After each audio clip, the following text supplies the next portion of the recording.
Updates के साथ आपकी खिदमत में दोबारा हाजिर होंगे तब तक के लिए अल्लाह हाफिज Local, national and international news. This is Salaam Radio. Broadcasting 24 hours a day, 365.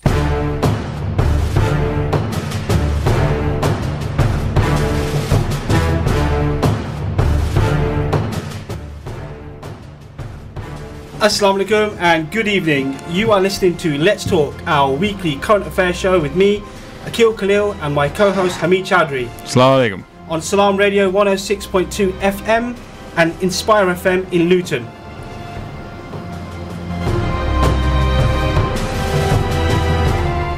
We are online at salamradio.co.uk.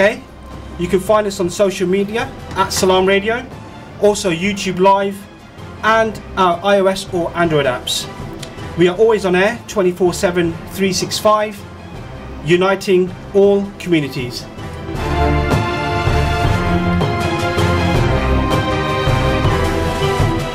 We'd love to hear from you tonight on the show, so please get involved with your opinions by calling us on 01733 602 133 or text WhatsApp us on 07745 278978.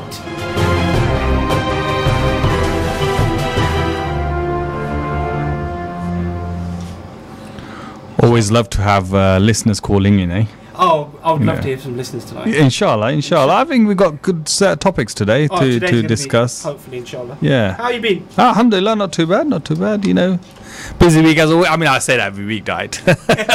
Yeah, we can't disclose what you do for a living, obviously. No. I have to say that because of the wife, you see. Oh, I see. Shockingly busy week. Oh, yeah. You've been really hard to get hold of, actually. I can tell you've been really busy, brother. I know, bro. Yeah. Can I just say ditto, then? Mate, you're driving the breadth of the country. I mean, hardly, you know. Wait. 90% of your time is spent in the car, is it or is it not? No. Yes or no would do. No. There you go. No is the answer. I do travel a lot, as you know. This is very true. But I think that's where we shouldn't say anything. You should stop there. Yeah, that's right. Okay, so tonight's show, we're going to be discussing whether or not Britain is seeing the daylight of fascism. From the streets to the commons. Yep. I mean, this is going to be really interesting, I think. Tonight, we've got a lot of areas we're going to cover tonight. This is essentially in regards to some of the racism we've seen in the media this week, especially relating to the Conservative MP. Yeah, you know, I just remember something before we go on there.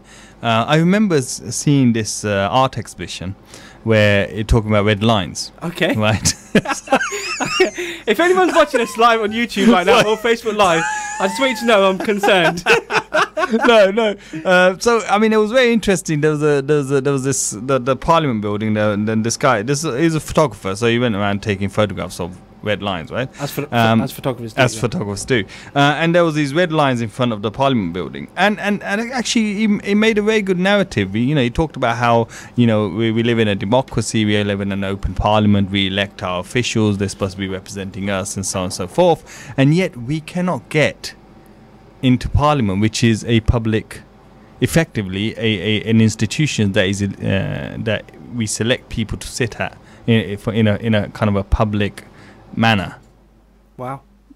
So there was a time when you could protest outside there. You could, but not anymore. No, not anymore. So it just makes. I mean, I this kind of linked to the fascism idea, but where people are being removed further and further away from the centers of power. And the centers of power are kind of eroding away, and being represented by a handful of individuals from Eton predominantly. Yeah, I mean, I'm actually, you're absolutely right. Over the years, I have noticed that. Yeah. The further away, obviously people can protest. People can protest, but it's nowhere near. You where can't it get used anywhere. to be Yeah, that's right. And the reason for that is the guy who started his protest against the Iraq War, and then obviously the MPs didn't want to see that. What was that? 2003. That was a while ago. I can't remember when it was. But he was basically, what happened is that there was then a whole set of legislation passed to prevent people from protesting there or anywhere nearby. I mean, I might get the facts slightly away. But he was the last man to obviously they couldn't move him because they'd already started this protest, and he was there for years protesting against what Britain and the Allied forces did in Iraq and so on and so forth, and the remnants of it we see now, and some of the stuff we'll talk about today. But the point being that we moved further and further away from centres of power. Anyway, I just wanted to bring that up. I just out of the blue. They don't want to be bothered, you see. They don't want to be bothered. Yeah, I mean, look at the G20 summit. You have these protests out. We're not. Yeah, every year wherever G20 goes, I think the city has to brace itself. Yes. It's like the EDL. The city has to brace. That's unfair. Well, we had them in Peterborough. Suddenly, we had to pull in police forces from all over. But it cost the council. Hence, it costs us money, But hey, that's the freedoms we enjoy. But the point I was going to make about G20 is that the politicians are in a nice, safe room, and they probably don't hear the protests because the protests are pushed further and further away from them. So it's an opportunity for people to express themselves in Hamburg, and they had they call them the black clothes. I was talking to somebody today, anarchists who went around and destroyed stuff, and the following day, the people turned up in orange suits to clean up the locals, which was quite interesting. Anyway, the point I was trying to make is that these politicians or people with power, they don't really hear the protests anymore. No, and I don't know it's how like that's they're almost removing themselves away from any backlash, and therefore by doing that, you're not having the conversation. So we're going to set the policy. It is what it is. Yes, there's going to be some protests. We don't have to worry about that. Other people can deal with it. It's like there's a disconnect, isn't there? Absolutely. I mean, so many people marched against the Iraq War. Tony Blair didn't give a damn. Was there over 1 million? Probably about 1 million, yeah. But I mean, he didn't. It was sort of water off a duck's back. He didn't really care that there was this kind of outrage, and in British public. But he just went ahead and committed those crimes, which he still sticks by. Which is still expired, but there was a lot more calls about trying him, kind of Nuremberg type of trials. And I think there is definitely absolutely. I mean, the whole country is in chaos. Hundreds of thousands of people. I mean, we're talking about hundreds of thousands of people have died or been displaced, and there's chaos even now. And young people are growing up with in an environment which is not healthy, which is very war-like, war-driven. And then we're seeing the remnants of that around the world. Yeah, that's right. And Chilcott last week came out and he said it himself. He did, yeah. But I think we might cover that in a future show. I think we should do. I think we should do, absolutely. Okay, so tonight's topic, essentially, like we were just talking about fascism, etc. Where this is started from, really, is a Conservative MP has been suspended for using the N-word while taking part in discussions on Brexit. Yeah. Anne-Marie Morris is heard in an audio clip saying, and then we get to the real N in the woodpile, which is in 2 years. What happens if there is no deal? After this happened, she apologised unreservedly, as you would expect. And for any offence it caused, she stated that it was entirely unintentional. She had it written down, though. She had it written down, and she said that... I'm not sure how unintentional it is. I mean, it's not an off-the-cuff remark, is it? Well, some people playing it like that, brother. Yeah. Description of the prospect of leaving the European Union with no deal as the real N in the woodpile. The Conservative Party removed the whip from Miss Morris, but I think it should be said it wasn't immediately. No. Although, I mean, it was sort of 3 or sort of 4 hours later. But I mean, they're saying that she was Theresa May was in meeting with some leader of Austria or Australia. Okay. I can't remember. But the point is that I think they suspended. Yes, I'm just going to say rather than completely. I think the whole idea of a whip is that you're allowed to partake in the voting. Yes. But suspending the whip, I think, I'm not sure about how all the politics works, but I think you can still vote in some way. I can clarify that for you. So withdrawing the whip from an MP means that the ties which link them to a political party are severed and they are effectively an independent MP. Oh, I see. Right. That's what it means, yeah. So she's not really been, no, the whip's not been removed in that sense. She's just been suspended. Correct, yeah. Which is well, actually, no. I think the whip has been removed. Oh, has it? Yeah, okay. It's been removed. Yeah. But Theresa May, she stated, and I quote, that it was completely unacceptable, and that she was shocked to hear of these remarks, which are, as I said, completely unacceptable. And she immediately asked the chief whip to suspend the party whip. Language like this has absolutely no place in politics or in today's society. Which is fine. I think she just essentially did what she had to do. Yeah, absolutely. As a leader the question here, though, brother, is this MP, I believe she'd been serving for 8 years in the Commons for constituents, Newton Abbott, I believe it is. Yes, and Newton a lot Abbott of people saying she did some good things for her constituents, very representative. But this term, N in the woodpile, this is from slavery. Yeah. So this isn't an off-the-cuff comment. But the problem here we have is, and we've discussed this on Let's Talk previously, we've seen this in the news media, we've seen it in print and online. The Tories have a racism problem. Yeah. And it's not just black people. It's Muslims, it's people or ethnic minorities. Yeah. I mean, focusing on this term, I mean, it's an expression, isn't it? I mean, I quite honestly, I didn't know about this term before, before it was reported in the paper, so I didn't know this term existed. But it goes, I think, to me, if somebody uses that term, considering that it's not really used in daily, I mean, it's not even used. I mean, most people don't even know about it, right? So it obviously implies that there is within. She comes from a particular, I don't know what her background is, but it certainly implies that she's educated in a particular kind of environment, and they live in a kind of a. In the ivory towers to a large extent, to be able to use this language as if it's, I mean, I'm sure she meant it, in a way that, there's something suspicious or wrong, which is one of the meanings of this expression. But the point is to use it without thinking about it.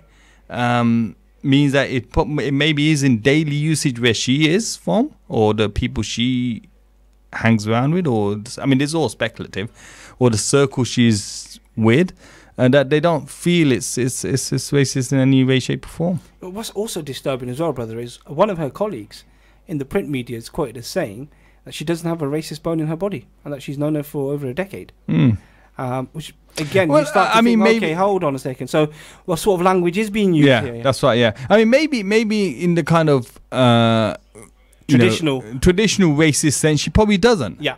She maybe won't going around using the P word or whatever. Maybe she won't. But the fact that she can use an expression so easily implies that, these kind of terms, which are historical in nature, are and largely used in the political, are probably used in their daily language. Yeah. Which certainly environment, yeah, where they don't see an issue. Which is worrying in its own right, because very disturbing. Because it just goes to show that these people are out of touch with society and how society has moved on from using these terms. They maybe haven't moved on from using these terms. I know the House of Commons and our political class are steeped in tradition, but nonetheless. You have to move with the times, right? I mean, just to say, Roger Kendrick, who was her agent and partner, it said on the thing I read, so I'm not sure partner in what sense.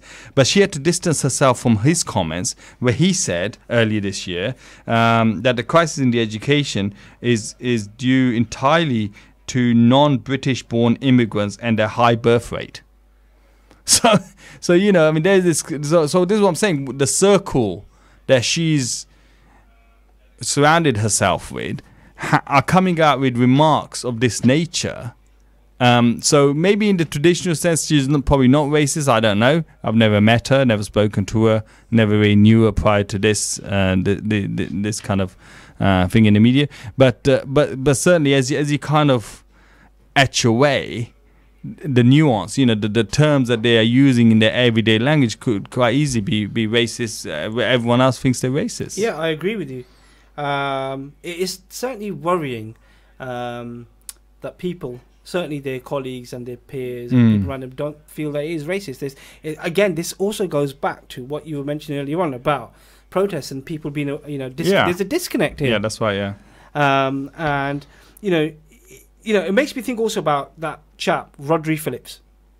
Oh yeah. Okay? He's the guy who posted on his Facebook page. So Gina Miller, nasty piece of work. Definitely nasty piece of work. So Gina Miller is a lady who took the government to court. That's right. Yeah. To try and force them, which she won, to have a vote on Brexit.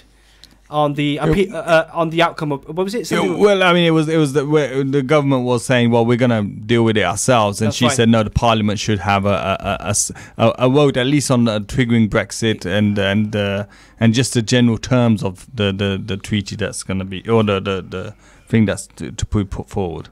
Yeah, and that's correct. So after this happened, and to be precise here, the 4th Viscount St David's had offered, and I quote, £5,000 for the first person to accidentally run over this bloody troublesome first generation immigrant while calling her a boat jumper, and added, if this is what we should expect from immigrants, send them back to their stinking jungles.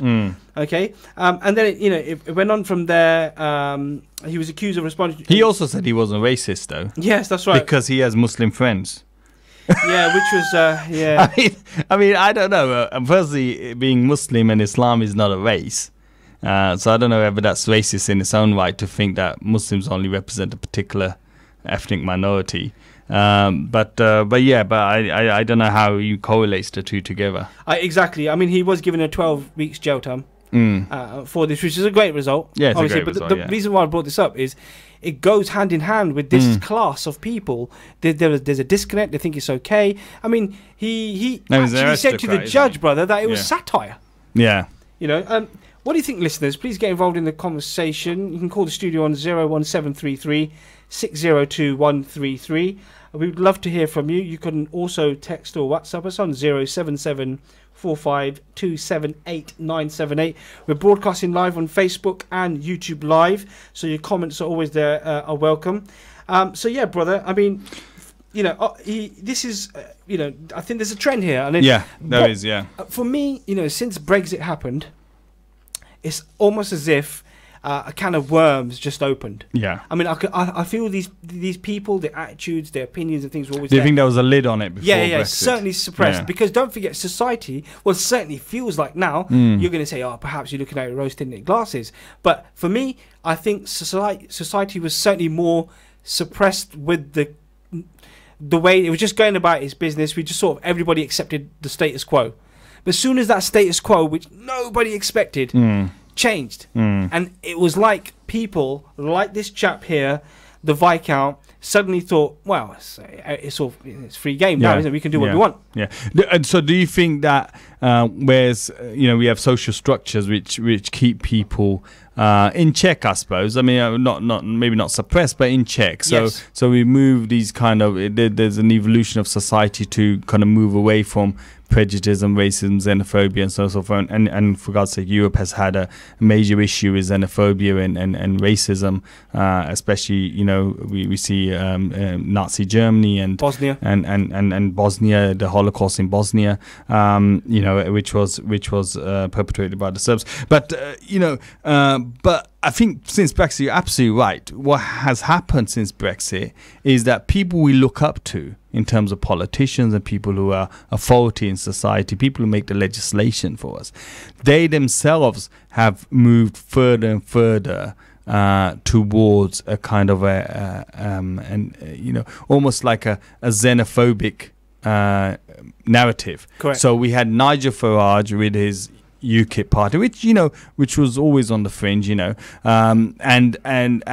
the popularity of his message, the increase in the voter base. I know in this last election there was collapse, but prior to that, they did have a massive win, and you saw Cameron moving towards that same narrative to try and win votes. So you saw images and you saw pictures and you saw the way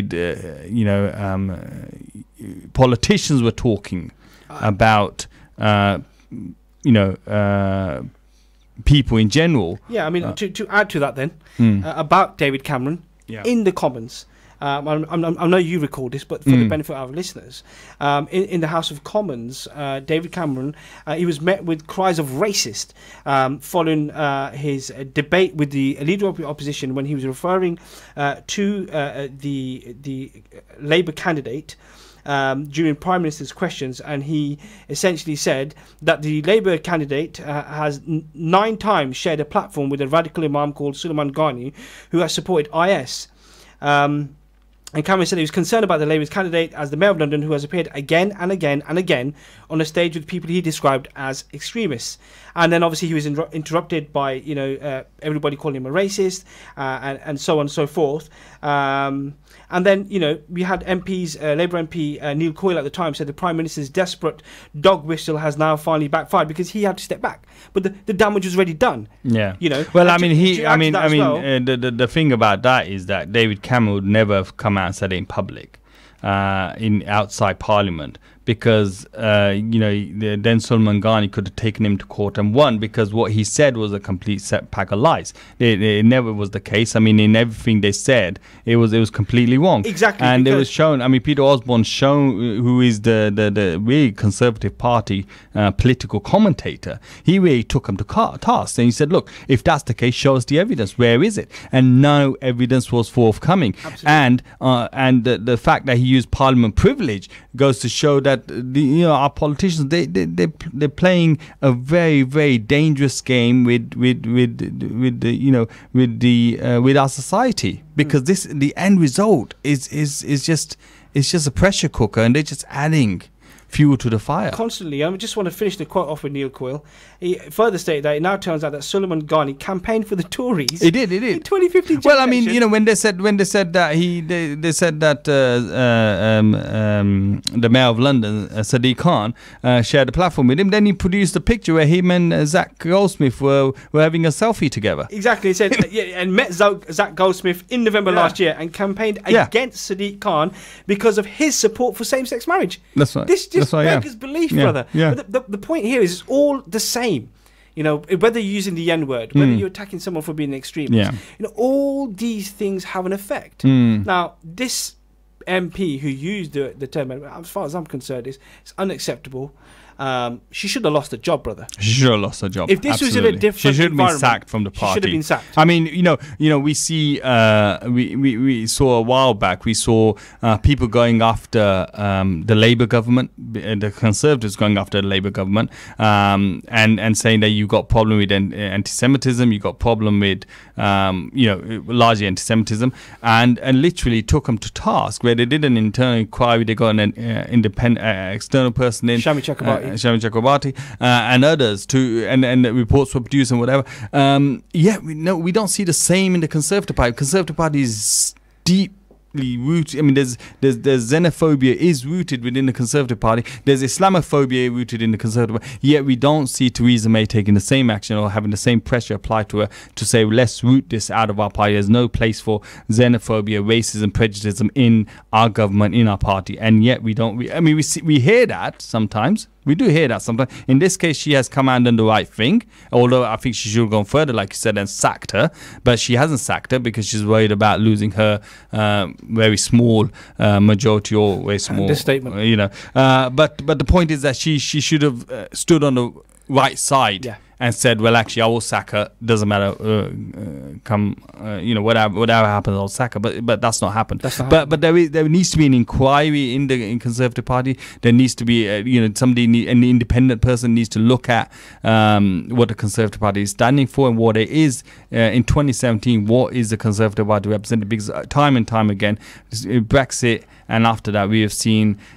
You've seen dangerous signs, and we're hearing dangerous voices out of the Conservative Party. Yeah, I agree with you. I'll just add to this now. I mean, maybe Labour as well. I mean, I don't want to just attack Conservatives here. Obviously, she's representing Conservatives, but I don't want to just attack Conservatives. I'm sure there's, across the party there needs to be a cross-party. I agree with you. Tackling these issues. Yeah, I 100% agree with you. I'm going to pick up an article here now, brother. It's from 2008, and it's regarding an MP called Dawn Butler. at the time, so where are we? It's the 13th of April 2008, okay? Dawn Butler was one of only 2 black women in the Commons, okay? And she, it's a fascinating article actually, brother. But I quote a little bit from that. She says, I thought people in Parliament would be progressive. And she said it's still a shock, and sadly they're not. Over the past 400 plus years, the only black people, and black women in particular, in Parliament have been there to cook and clean. For some politicians, it's still a shock to come face to face with black women with any real power. Racism and sexism is Parliament's dirty little secret. Yeah. And she goes on about some of the experiences she had, and when she tried to report it, and there wasn't any powers, and she was suppressed, and they weren't going to take it seriously, and things like that. And that's 2008, brother. Yeah. I mean, that's a double whammy, isn't it? First, she's a woman. Yep. And secondly, she's a black woman. Yep. If it's a Muslim woman, that's a triple whammy. Yeah. First, she's a woman. Secondly, she's from an ethnic minority, most probably, although Muslims don't necessarily be from an ethnic minority. And thirdly, she's a Muslim. Yeah. So I think this is just a reflection of our society. And unfortunately, the political class, they are still living in some past. I should say. I going back to our. Are we coming to a? We are heading towards an ad break, so we'll pick this up after that. Listeners, please stay tuned, and we'll be back after the short ad breaks. Jazakallah khair. Stay tuned to Salaam Radio after this short ad break. 1 in every 10 people live without access to safe, clean water. Let's give them a better choice than drinking either dirty water or no water at all. Together, we can turn this desperate situation around by delivering safe water solutions to the world's poorest people.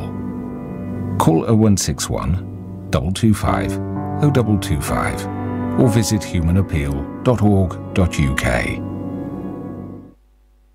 Do you have lots of clutter at home or in the office that needs to be kept but nowhere to keep it? Ivet Self-Storage offers a secure, affordable, clean and dry home for your belongings. We have security systems in place which are monitored 24 hours a day, ensuring that your items are safe. With a simple monthly payment, Ivet Self-Storage provides secure and tailored facilities to meet your specific requirements, whether short or long term. We offer the best prices and longest opening hours in Peterborough. For more information, please call on 01733 306 456 or visit us at Ivet Way, Westwood. Third world and developing countries are home to some of the most vulnerable children on the planet. Malnutrition, severe lack of medical aid and access to clean water are just some of the horrific challenges faced by orphans across Africa and Asia. Children of Adam, a Peterborough charity, need your help to bring aid to these orphans for just £25 a month. To sponsor an orphan or assist with other projects, please call 0300 321 0032 or visit www.childrenofadam.net. City Homes Estate Agents are your #1 independent family-owned agency in Peterborough. We offer a range of services including buying, selling, letting, mortgages and conveyancing. Why not call us today and find out for yourself why our customers return time and time again. We have a track record for achieving some of the highest prices in and around the area for our clients. With over 10 years of operating in the area, we are the experts in this market. Put us to the test today by calling 01733 348 677 and quote discount code RADIO for our exclusive rates for this promotion. City Homes, bringing people together for over 10 years. आला बड़े पैसे आई गए ने कराना दो भाई काम शुरू कराए पैसे नहीं भाई यूके प्लम्बिंग एंड डीआईवाई नहीं ऑफर ही इस तरह नहीं है लाला यूके प्लम्बिंग वाले कड़ियां चीज़ां बेचने न घर है कि अपग्रेड करनियां सारियां चीज़ां बाथां टॉयलेटां taps boiler radiator plumbing fittings paint store DIY टाइलां सारा कुछ बेचने नहीं चीज़ां कोई सस्तियां में बेचने न को नहीं और साल ले 12 महीने इन्हां दी ऑफरां लगियां होणियां नहीं और जल्दी कर मी पता दस होए मैं भी कराना काम शुरू करासां है किन्ना पता Please visit us at Unit 2 Brassey Close, Lincoln Road Industrial Estate, PE1 2AZ, or call 01733 555 826. UK Plumbing and DIY, a name you can trust. मेरा नाम आयशा है और मेरा ताल्लुक Kashmir orphans relief trust Mirpur से है। कोर्ट एजुकेशनल कम्प्लेक्स जरीकस मेरे ख्वाबों की जन्नत, जहां बेहतरीन देखभाल, आला तालीम, बेपनाह प्यार और मेहरबान शफकत हम सबको हासिल है। अब फेज 2 में 500 बच्चों और बच्चियों के लिए रिहाइशगाहें बन रही हैं और इसके लिए 9 करोड़ रुपए चाहिए। मुझे यकीन है आप मायूस नहीं करेंगे। Kashmir orphans relief trust 0300 123 774 court.org.uk। You're listening to Peterborough's community radio, Salaam Radio. Salaam Radio. 106.2 FM. Assalamu alaikum. Welcome back to Let's Talk on Salaam Radio 106.2 FM and also Inspire FM in Luton. I'm here with my brother Hamid. How you doing? Alhamdulillah, not too bad. Good. Enjoying the show? Yeah, it's been good so far. It's been good, yeah. You've been all right. You're catching on. Yeah, I'm trying. It's tough. I tell you what, we're missing brother Amir again. Yeah. So a big shout out to him. I don't know if he's listening, so if he is, I want that £5. Listeners, please get involved in the topics. They're really, really important. Apologies if we have a little technical issue behind me. Anyway, you can call us in the studio on 01733 602 133, or you can text or WhatsApp us on 07745 278978. We've had a message on Facebook from Mohammed Bashir, and he's enjoying the show, which is nice. He's put a smiley face on there, has he? Has he? Yeah, that's wonderful. But yeah, like I said, you can call or get involved on social media at Salaam Radio. So we were talking about fascism. We are talking about fascism in the commons and in the in the streets, essentially in British society. Yeah. Well, we're saying is Britain seeing the daylight of fascism? Yeah.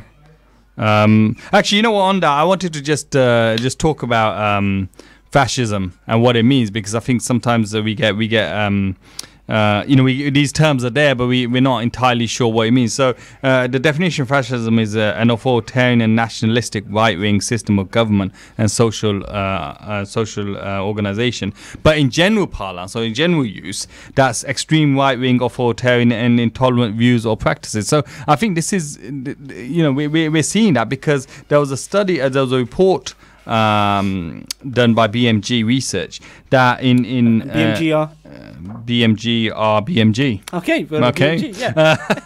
BMG Research, but it appeared in the Independent. The writer was Joe Watts in January of this year, and it said that British people fear fascism is spreading across the world in the wake of Donald Trump victory, and the poll found that half of Brits believe that fascist views in the UK are on the increase, as well as the US and Europe. So that was 53% in the US, 46% in the UK, and 48% in Europe. So the idea that fascism is on the increase, and it's not just us having that title, but the reality is that this is on, there are polls that are showing that there is an increase in fascism, and certainly post-Brexit, which we've spoke about already. Nick Cohen in 2006 in The Spectator wrote an article where he said that Britain has a fascist movement.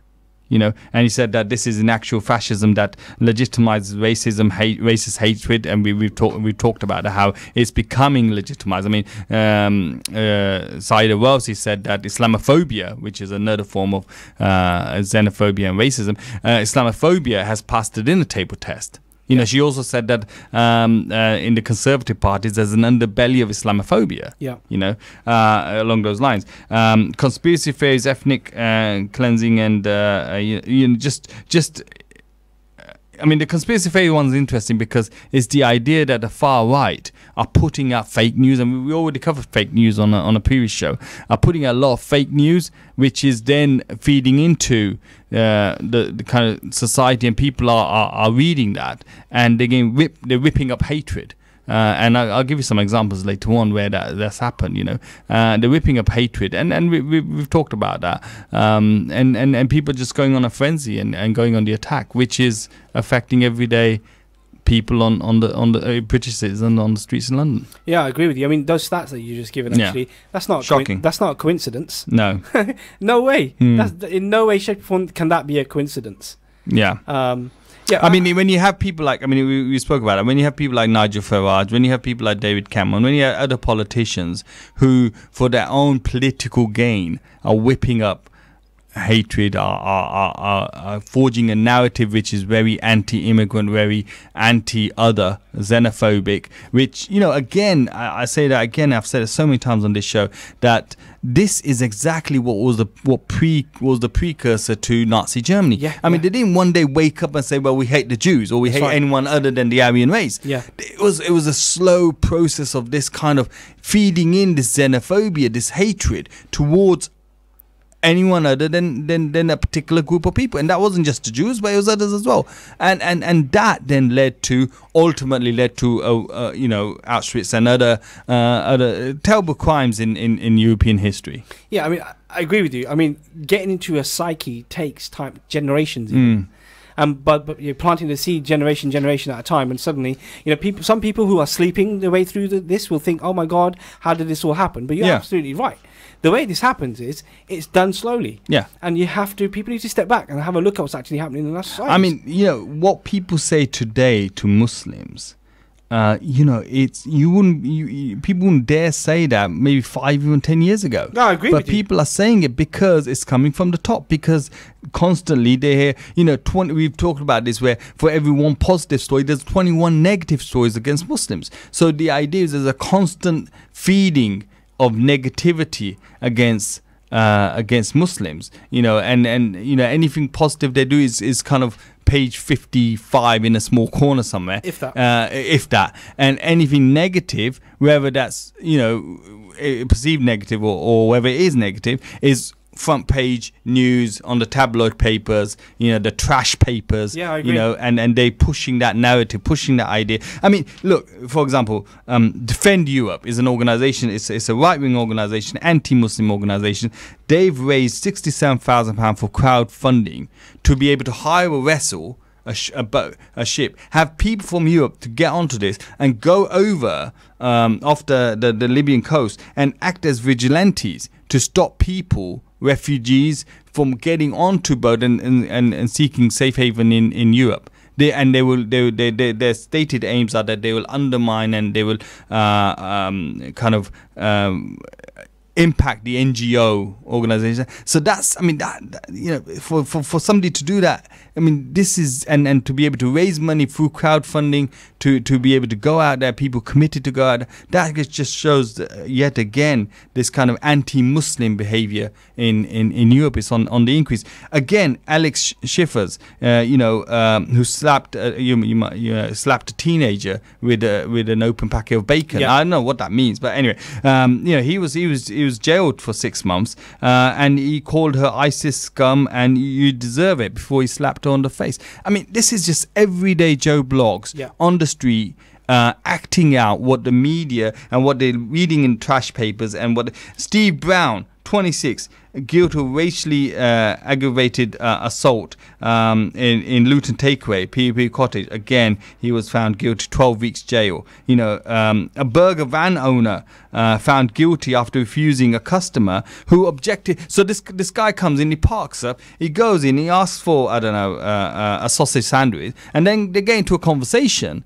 And this guy then starts to rant about Muslims. He says Muslims are Pakistanis in London and Manchester who are the real problems. It's not people like us. And Muslims are taking over, and they hate the Christians, and so on and so forth. So this guy obviously said, look, I don't want to hear this. This is kind of, he objected to his anti-Islamic views, and the guy then just refused to serve him. So then he went and reported him, and he got convicted for that.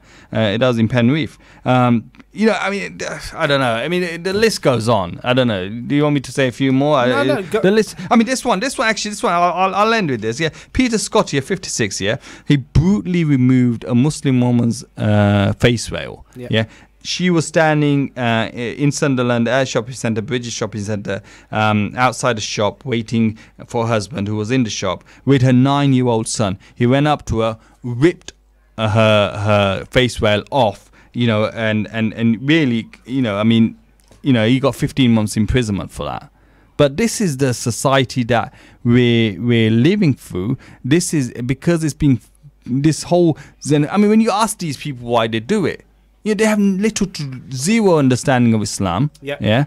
In courts, they will say that, when they're defending themselves. But yet, all they get is from these trash papers who speak so negatively of Muslims and Islam that society as a whole. And again, I go back to the idea that the Jews in Germany, the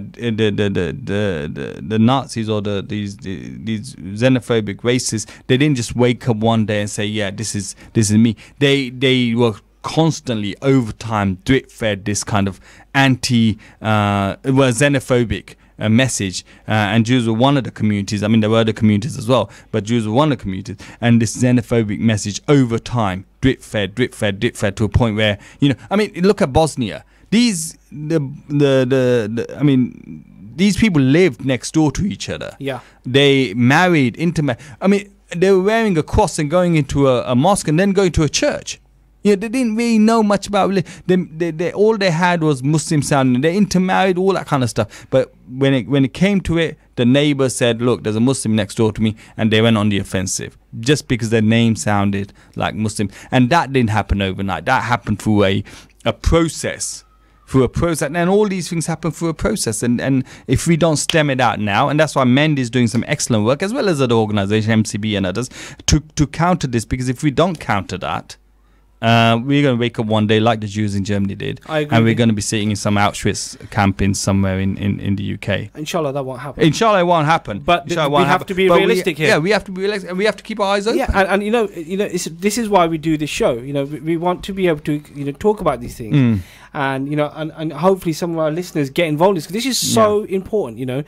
People need to educate themselves. There's empowerment tools out there. You need to understand that we can't bury our head in the sands any longer, because look what's happening to our brothers and sisters. We have to go on the offensive. Why do we have to wait until it's us, a member of our own family, or us as an individual who's attacked before we start taking this situation seriously? It does not matter whether it's you or someone else. This is real. This is happening. This is 2017.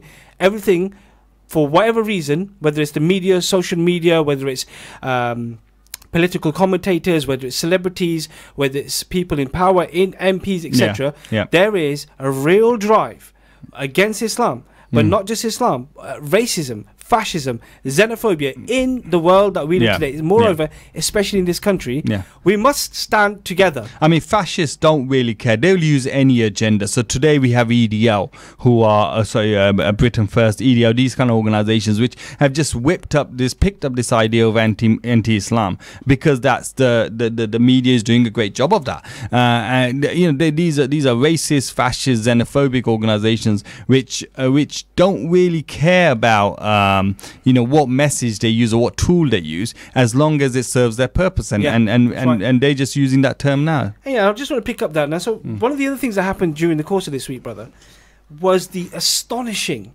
and quite sad, really, speech from Diane Abbott.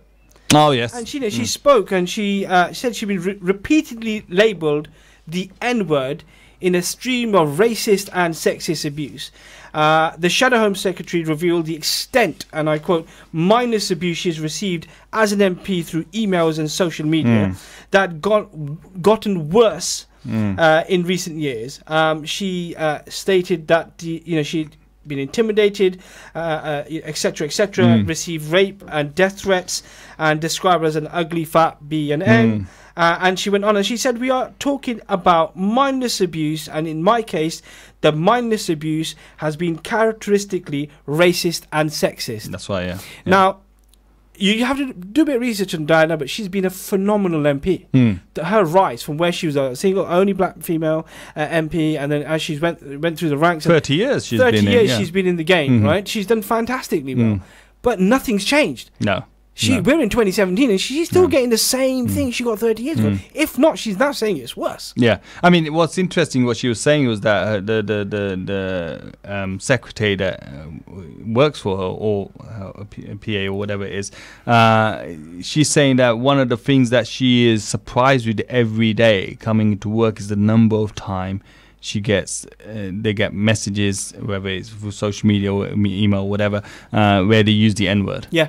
I I thought we were beyond that. We're not. We're still stuck in that. We are, and I said this earlier on as well. Social media has essentially just given a digital megaphone to the people who were racist anyway. Yeah.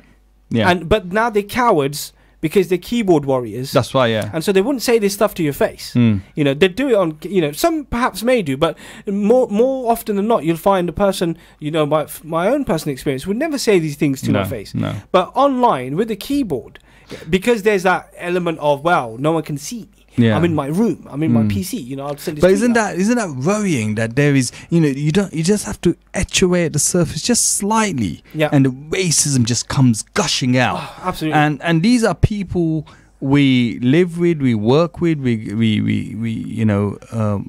surround ourselves with. There is this kind of tolerant racism that they live in this bubble where they believe I'm not a racist, but as soon as something that pricks at them, suddenly boom, it all just comes rushing out. Subhanallah, it's scary stuff. It's scary because that's what happened in Bosnia. Yeah, exactly. That's exactly what happened. The genocide in Bosnia, the Holocaust in Bosnia, we should say, which actually Srebrenica said it is the 22nd, I think, something like that, anniversary this month. The Holocaust that happened in Bosnia. I use that term purposely because it was no different to the Holocaust that happened in Germany, irrespective of what people might say, irrespective of where people might try and take that term for a particular group of people. That's just wrong, because where people are killed for no other reason but for being of a particular group or representing a particular religion or race or whatever, that's just on that kind of mass scale that happened in Srebrenica, happened in many other places. That's just Holocaust and full stop at that, and it was in full view of the UN. But anyway, that's a different matter altogether. But it was just etching away at the surface just slightly before people guns started firing and people started getting killed. And I've met one Bosnian. I've met several Bosnians. I've got a very good friend, but one Bosnian in the early days when I was quite young, and he was giving a talk about Bosnia and growing up in Bosnia and then the war in Bosnia, and then he lost both his legs in that war, in that kind of massacre. So that's the danger. I'm getting quite sort of passionate about this, but that's the danger. It's real. The reality of the situation is, if we carry on going the way we are going, and we're just oblivious, ignorant at best, this is on the cards. We can't look the other way. I've spoken to people, and they think they tolerate it, and they think that if they look the other way, if they walk on the other side of the road, and not be bothered by it will somehow go away. Maybe for that moment, for you, it might go away, but you consider that your family members, your children that are growing up in this society, it's not going to go away. And we should be taking the approach of the Jewish community. Anytime somebody raises their head that is anti-Semitic, they bang straight on top of them, and that's how we should be. We should not let anyone get away with any kind of xenophobe. It's not for our society. In 2017 going forward, it's not for our country. And also, I think the other element to this as well is we need to take the lead so that we can direct the next generation. That's right. Because if we don't take the lead now, there's going to be no one taking it anywhere, and they're going to be lost. You know what's going to happen? And this happened exactly in the Jews in Germany, that they're going to get to a generation where, and I was reading about this, where the parents are not going to say that they are Jewish for the fear of reprisal, and their children are going to grow up not knowing that they're Jewish, and then becoming caught up in that social and racist kind of rant and attacking other Jews. Yeah. I have read an account of this where it was only until later on, when this person was an adult, he came to Britain, he went to Cambridge, but that his parents said, when it got so bad in Germany, his parents said, look, you are Jewish and you need to sort of find your own way out, and so on and so forth. And but the point is that this is where, and I'm sure people with a particular agenda, I'm not being conspiratorial, but you could just read the writing on the wall, right? They would like you not to be Muslim. Yes. Because what does Islam stand for? Islam stands for justice and fairness and truth and fighting for all those things. And they would rather you be these lame duck people. I mean, let's take. We don't have a huge amount of time, but I want to talk about. I want to take this as an example about Linda Salso. I hope I pronounced that name right. She is an activist, American activist. She's great on Twitter. She's great. Yeah, she is. Yeah. I mean, she was part of those 4 women who organised that massive protest, women's protests up to the DC. Yeah.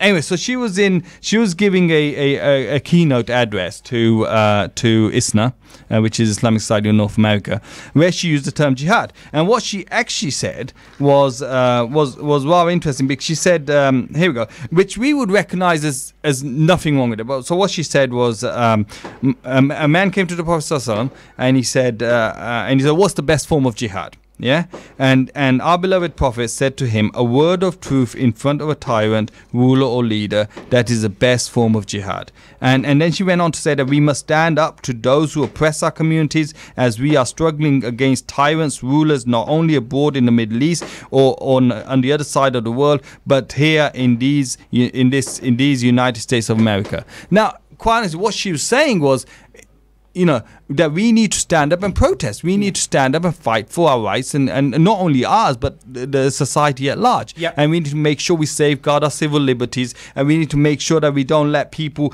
use terms like Islamic terrorism to kind of erode away our civil liberties and our rights. And we need to do that. And she's come into a lot of stick because she used the term jihad, because people don't know what jihad is. Exactly. Jihad is jihad is to struggle and to strive. It's not fighting. It's nothing to do with holy war. Right. So whoever says it's holy war, they don't even know what they mean. They don't even know what they're talking about. Because jihad has nothing to do with holy war. Yeah. It has to do with, and every time it's used in the Quran or in other places, it's always used in the context of striving and struggling. And she used struggle to be good. Yeah. Struggle to be good. It's not in any context. Qital is the word to use for fighting, for killing. That's qital, not jihad. Anyway, so the point is that she's used that in the absolute right context to encourage people, especially Muslims at ISNA, that they must stand on the side of justice and fairness and right and truth and civil liberties. And she's coming a lot. And that's where we need to, and come back to the point, that's where we need to take back our language, because our languages are being eroded away. They are being remapped by people who have, who'd rather Muslims not be Muslims. And that's what we need to do. We need to say, no, that is not what this term means. And we're going to take that term back. And we're going to use that term. And we're not going to shy away from using that term, because that term doesn't mean anything that you say it means. Yeah, I agree with you. And I think... Not you. Overall, that's right. We need to more education, ownership, responsibility, and teamwork from everybody. Everyone has got a vested interest in society. We need to work together. Absolutely. Okay, so you know what, brother, we're heading towards the end of the show. It's been a great show. Hope our listeners have enjoyed it. I've got a few community announcements to go through now. So we have an event which is happening this weekend. In fact, it's tomorrow. It's called Love from Above, the Rights and Obligations of Husband and Wife. That's tomorrow, Saturday the 15th of July. It's at the Millfield Community Centre, which is PE1 2PE. Time will be 1 to 4 p.m. There'll be a fundraiser for Iqra Academy. But then between 4 and 6 p.m, there's going to be a talk delivered by Imam Khalid and Ustada Ifat. Okay. There'll be stalls there, homemade bakes, food, hijabs, etc. will all be available. You can, if you want to get involved, you can email inikah@outlook.com. or the telephone number is 07598 719022. I was listening to a teacher talking about the rights of husband and wife once. So he said, we'll pick the rights of husband first because they're only a page long, whereas the rights of the wife are like volumes. So we'll cover that separate. That should be a good event. That should be a good event. Yeah. And the other event, I believe this is on Sunday. This is the 16th of July 2017 from 1 p.m. to 2 p.m. This is called the Grand colour run. Now, I'm reliably informed there's going to be a run and there's going to be a lot of colour being thrown left, right, centre. So to that end, can you please make sure that you have sunglasses or goggles because eye protection is a must. All the money that's going to be raised for this event will go to the Children with Adam charity, which is a great charity. Good location is the Embankment. Meetup point will be the Key Theatre. So yeah, this should be really, really good. I mean, I urge anybody who wants to get fit, have some fun over the weekend. Yeah. So you've got a couple of really great events happening in the city. I think they're going to be good events. I think that's a great cause. Charity is always a good cause, whichever way you look at it. And Muslims are one of the biggest contributors to charitable causes, and we see that in Ramadan. We just come out of Ramadan. Yeah, I mean, stats say Muslims are the most. Yeah, absolutely. Far ahead than any other community. That's right. In terms of the amount we contribute and donate to charitable causes. I'm presuming you're going to the one on Saturday though. Well, there's so many events going on this weekend. I don't know. I don't want to commit myself to anything. Pun intended. Ooh. yeah. Subhanallah. So it's once again, thank you very much for everyone for their company. Have you got anything planned for your weekend other than this, or? This week, there's a couple of things. There's a couple of things happening. I haven't. This weekend, actually, I was hoping to do some DIY work. Okay, I've just got one thing to say to you, brother. What's that, bro? The British Grand Prix. Come on, Lewis. Yeah. So I'll obviously be. You'll obviously be busy. Busy having doing all that sort of stuff. But yeah, we did actually talk about a couple of topics. I think we might actually bring up in a future shows. You want to talk about them now? No, we're not going to talk about it now. I think we'll discuss that off air. But I think there's something a couple of things you could pick up. I think which would be great. I will actually try and go to this event, the Grand Colour Run. Oh, okay, yeah. But if you're there, it sounds a bit like Diwali. Where it's Diwali, isn't it? The celebration of colour. Yeah. This is not Diwali, but if anyone wants to picture it, I think it's something along those lines. It looks like a lot of fun. I think it does look like a lot of fun. Yeah. Cover yourself in a lot of paint or. Great. So yeah, that's all from us. Up next is Friday Night Prime with Brother Ahmed Suleiman and Brother Faisal Mahmood.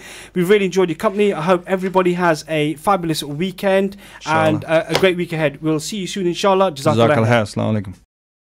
Or call on 03000 11 11.